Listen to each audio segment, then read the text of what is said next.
Angel Reese, back in the gym, working on her pull up, bang. Working on her midi, working on her mid-range game, 15 to 17 feet out, being able to create some space for herself. Yes, this looks embarrassingly slow. No, it is not in slow motion. This is just what we have to work with right now. The Indiana Fever players have been grinding in the gym all off-season.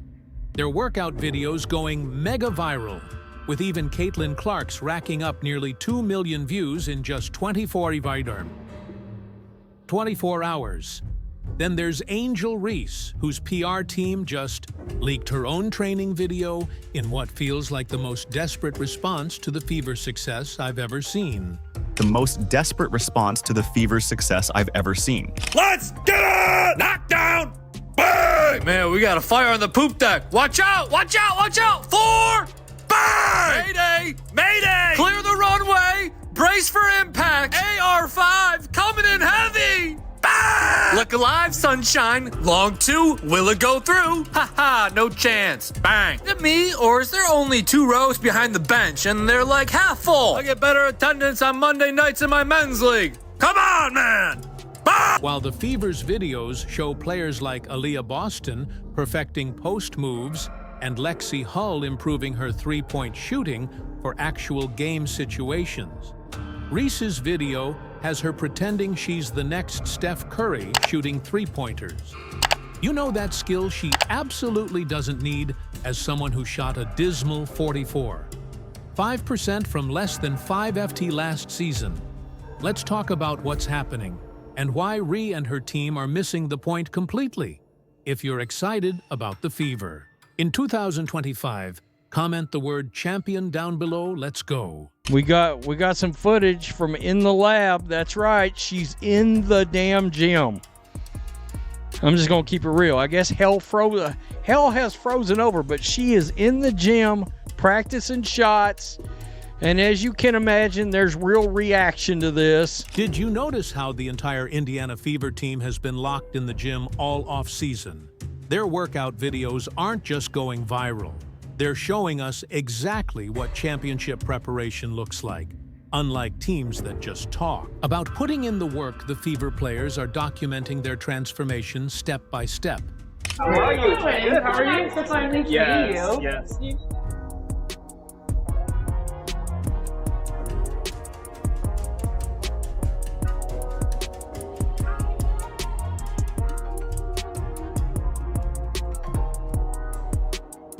Antrito Twains. What stands out in these training sessions is the surgical precision. Sophie Cunningham and Lexi Hull aren't just randomly shooting around. They're specifically honing three-point shooting, improving finishing through contact, and developing mid-range. Games that perfectly complement Clark's vision on the court hall's focus is particularly interesting as she perfects her catch-and-shoot technique and runs through screenplay's essential elements in the Fever's motion offense that will create scoring opportunities next season.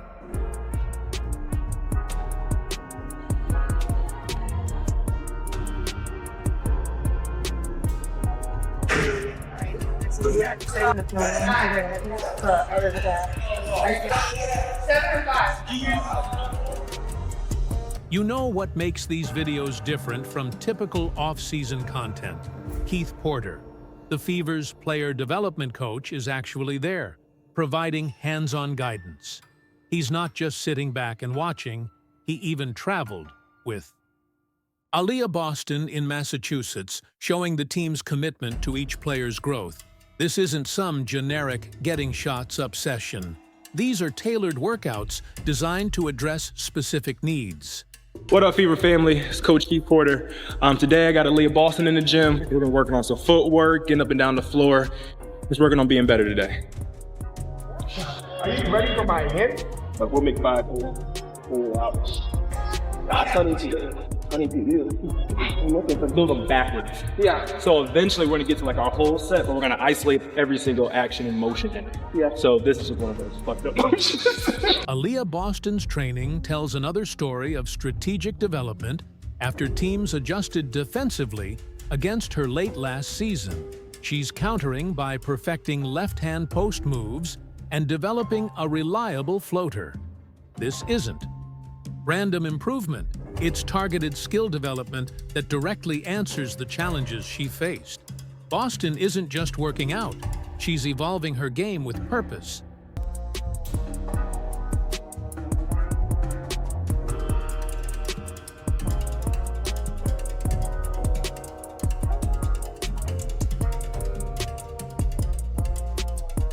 The veterans are equally locked in. Natasha Howard, Brianna Turner, and Dana Bonner are focusing on pick-and-roll actions, preparing to capitalize on every opportunity.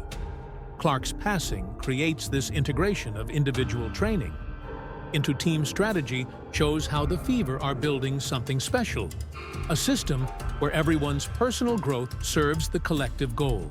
I train about 4 or 5 days a week. A lot of young guns out there now that, they want to take your spot, and I don't blame them, but it's going to be hard because I'm going to go after it.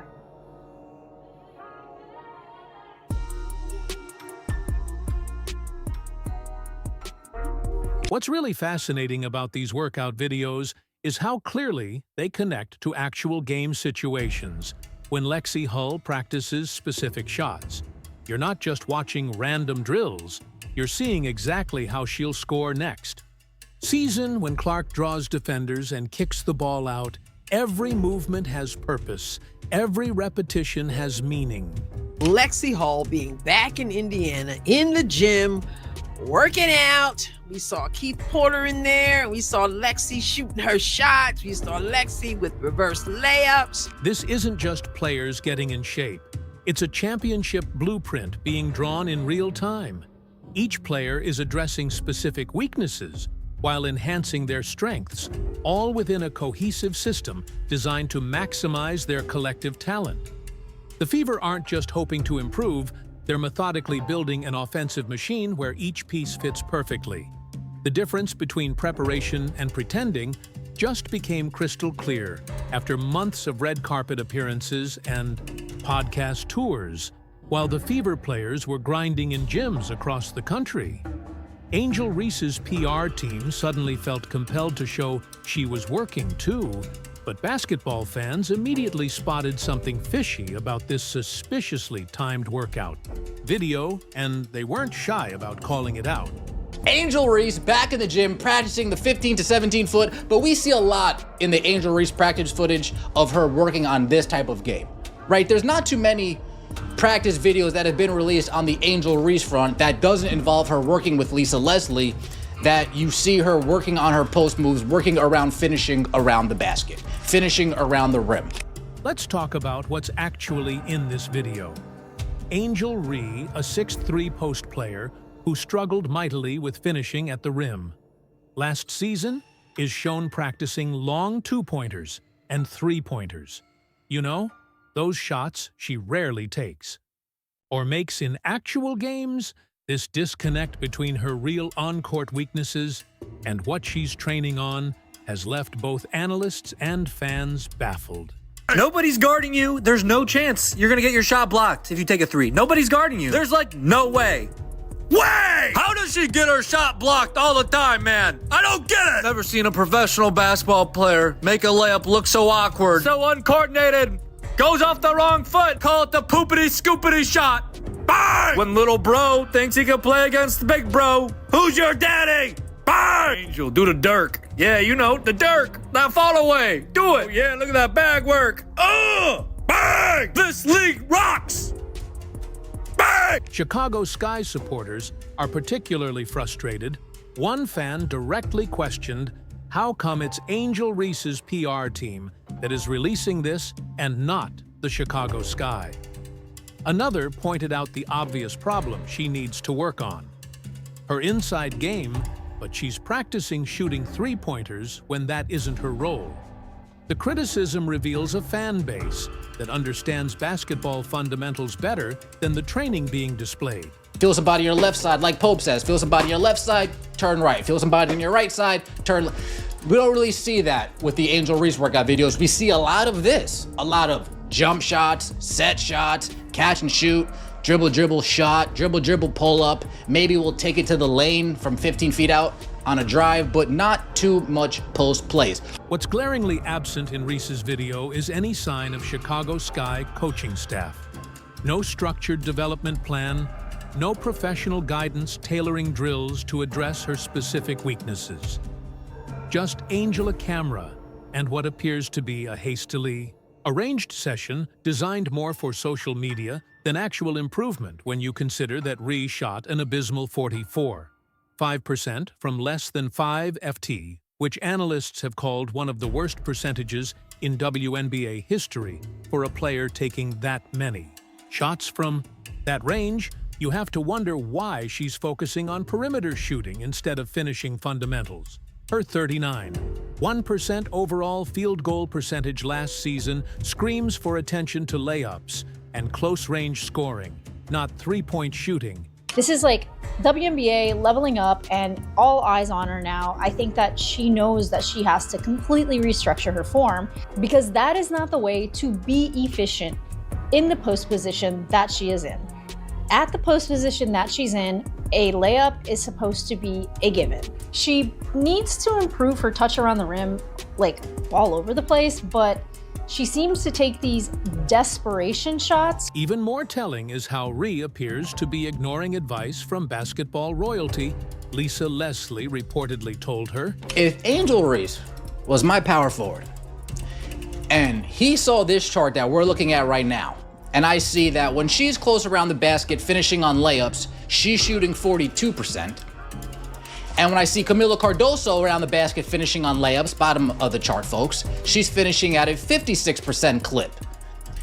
Well, if I'm Tyler Marsh, I am saying to myself, okay, let's make sure that this paint is not congested. So when we hand it to our big girl, when we hand it to our higher pick of the two from the 2024 WNBA draft, when we hand it to the better finisher out of the two, when we hand it to the better player out of the two offensively, let's make sure this paint is open so she has some room to operate. Shaquille O'Neal has offered similar guidance about developing her inside game. Yet, here she is launching jumpers instead of perfecting post moves. The timing couldn't be more transparent. This wasn't part of a planned development program, but a reactive response after seeing the Fever's genuine training videos go viral. Basketball experts have called out the video as all flash, no substance, suggesting it prioritizes appearances over addressing actual weaknesses. It's just a fact. She is, it's more than a fact. She is not good at layups. But I was looking at her stats. I jotted some down right here, and she shoots an abysmal 39% from the field. She shot below 50% on shots less than 5 feet away, which is bad. And even worse than that is that shots from 5 to 9 feet, 13%. You don't need to be a professional coach to spot the problem when a player with fundamental finishing issues is working on the wrong skills entirely. It suggests either a lack of self-awareness or poor developmental guidance, both concerning for a young player's career trajectory. When basketball experts talk about letting the numbers speak, they're not kidding around. Behind Reese's glossy Instagram workouts lies a statistical reality that would make any shooting coach cringe. And it gets worse the deeper you look into the numbers. The struggles extend well beyond the immediate basket area. Shooting less than 15% from 5 to 9 FT is catastrophic for a post player's offensive arsenal. Think about that, connecting on fewer than 2 shots out of every 10 attempts, just a few steps from the hoop. That's not just a cold streak. It's a fundamental technical issue that requires immediate attention. Great. She can get back to building that brick house on the hoop like she did last year. With her shot release, I don't know how she gets any shots off. Well, you heard what I said. And look, the guy's being objectively just critical when it comes to basketball. With that release, how is she getting shots off? It's real slow. It's a good question. 16.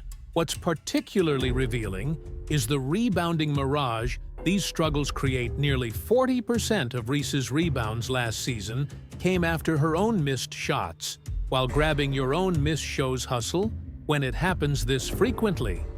It creates a statistical illusion, inflating rebounding numbers while masking one of the most inefficient finishing rates for a player of her height and position. It's basketball's version of failing upward, miss rebound, miss again.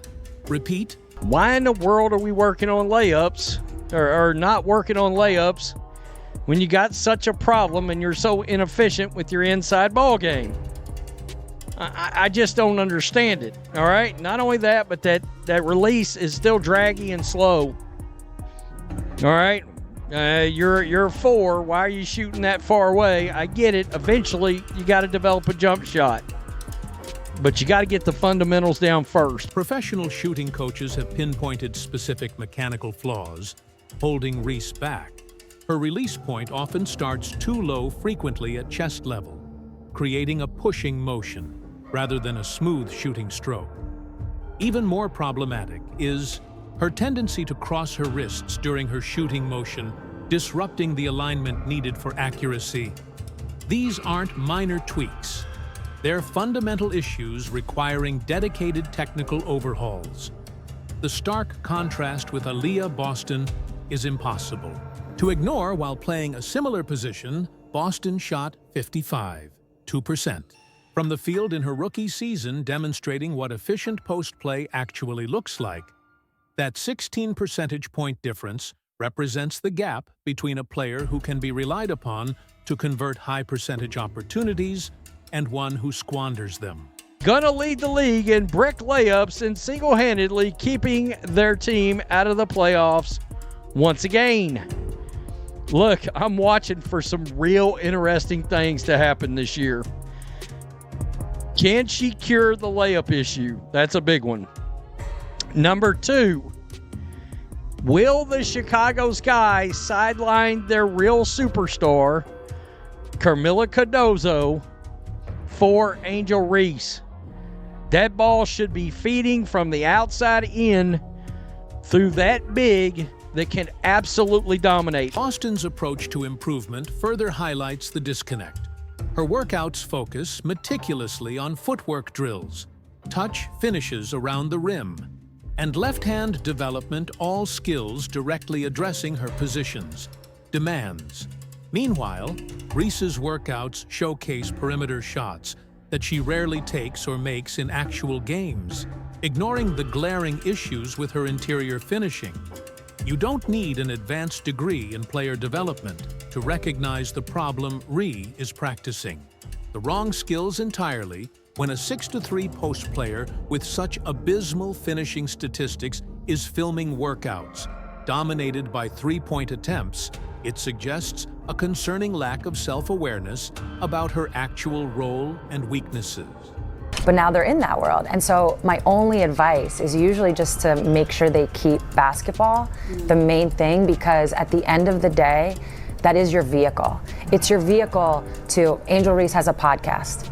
It's her vehicle to be a podcaster, right? Whatever Caitlin ends up doing, it's the vehicle to get you to that point. So you always want to make sure that part doesn't fall off. This misalignment between statistical reality and practice focus isn't just disappointing.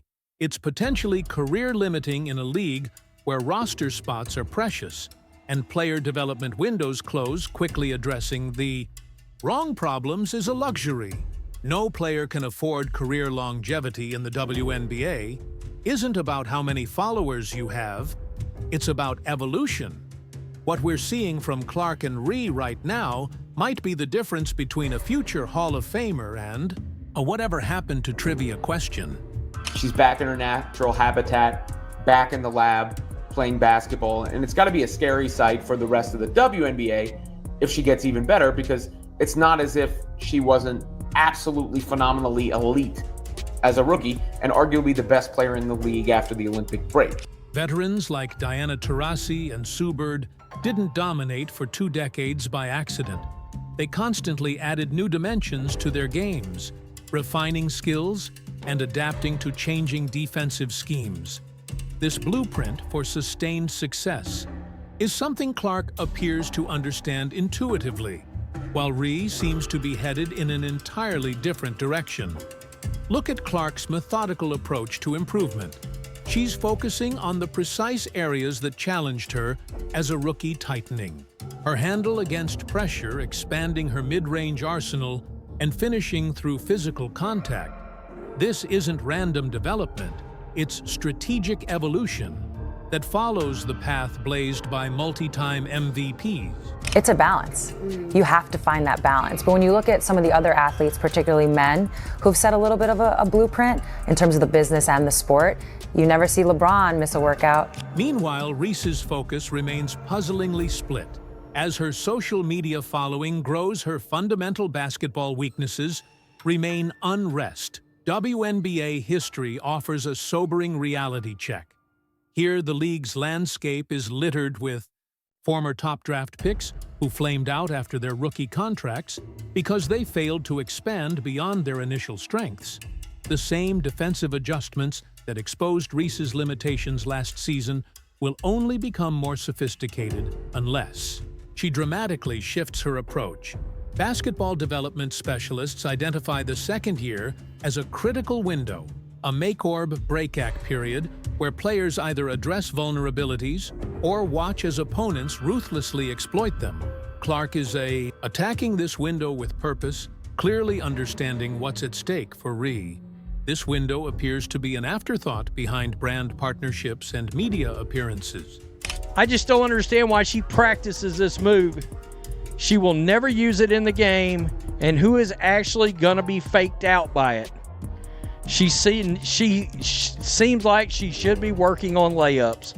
I mean, I don't know what else to say. Seriously, a lot of people saying the same thing. Everybody knows what the big deficiency there is, and it's within 5 foot. Within 5 foot of the basket. That shot had a 2-factor authentication.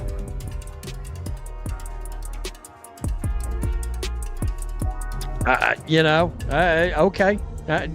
I can't dispute that. Forget step back shots, layup drills, man. Work on what Lisa Leslie taught you. When we look at the approach the Indiana Fever is taking this off-season, basketball analysts are seeing something beyond just viral content. They're witnessing the blueprint for a potential dynasty. Their methodical skill development isn't random. It's a carefully orchestrated system where each player's growth serves the team's larger vision. What makes this strategy so powerful is how it contrasts with teams relying solely on individual star power. The Fever's developmental framework gives every player a clear path to maximize their specific role within the system. This approach to team building through focused skill enhancement might just be the difference maker when the 2025 season tips off for Fever fans. The excitement isn't just about next year, it's about the foundation of something that could dominate the WNBA for years to come. And if you agree, don't forget to comment the word champion down below, like, subscribe, and turn on all notifications so you never miss. Click the video on the screen, and we will see you in the next one. Chubon City Horn.